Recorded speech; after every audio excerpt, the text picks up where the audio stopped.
আসিফ মাহমুদ ভুইয়ার তার এপিএস মজ্জেমের বিরুদ্ধে ৩১১ কোটি টাকা দুর্নীতির অভিযোগ রয়েছে, যার প্রমাণপত্র আমাদের কাছে আছে।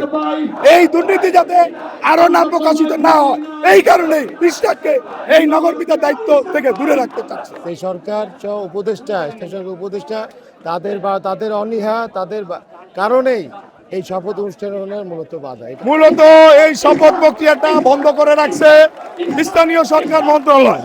আমাদের ইঞ্জিনিয়ার ইশরাক হোসেন বলেছে তিনি যদি দায়িত্ব পেয়ে বসেন নগর পিতার আসনে, তিনি নগর ভবনের 0 টলারেন্স, দুর্নীতির বিরুদ্ধে 0 টলারেন্স ঘোষণা করছে। ইতিমধ্যে গত 7 মাসে স্থানীয় সরকার মন্ত্রণালয়ের অধীনে নগর ভবনে হাজার হাজার কোটি টাকার দুর্নীতি হয়ে গেছে। যে এই দুর্নীতি স্বয়ং আসিফ মাহমুদ ভুইয়ার নেতৃত্বে তার এপিএস এর মাধ্যমে হয়েছে মজ্জেম। ইতিমধ্যে মজ্জেমকে কিন্তু অপসারণ করা হয়েছে। মজ্জেমের বিরুদ্ধে ৩১১ কোটি টাকার দুর্নীতির অভিযোগ রয়েছে, যার প্রমাণপত্র আমাদের কাছে আছে। এই দুর্নীতি যাতে আরো নাম প্রকাশিত না হয়, এই কারণেই ইশরাককে এই নগর পিতার দায়িত্ব থেকে দূরে রাখতে চাচ্ছে। ঢাকাবাসীর নেতৃত্বে বিশাল গণ আন্দোলন করে ইঞ্জিনিয়ার ইশরাক হোসেনকে নগর পিতার দায়িত্ব পালনে বাধ্য করব।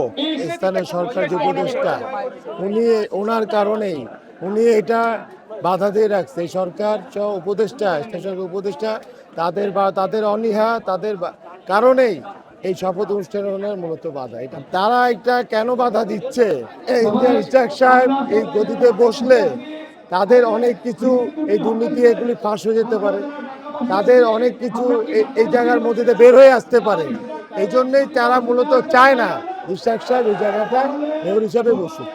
আদালত থেকে জননেতা ইঞ্জিনিয়ার ইশরাক হোসেন ভাইকে যেহেতু রায় দিয়েছে, ইশরাক ভাইকে নির্বাচিত ঘোষণা করছে, নির্বাচন কমিশনার গ্যাজেট প্রকাশ করছে, সেক্ষেত্রে ইশরাক ভাইকে শপথ যদি না করানো হয়, সেটা মানে আমরা মনে করি এটা এক ধরনের ষড়যন্ত্র।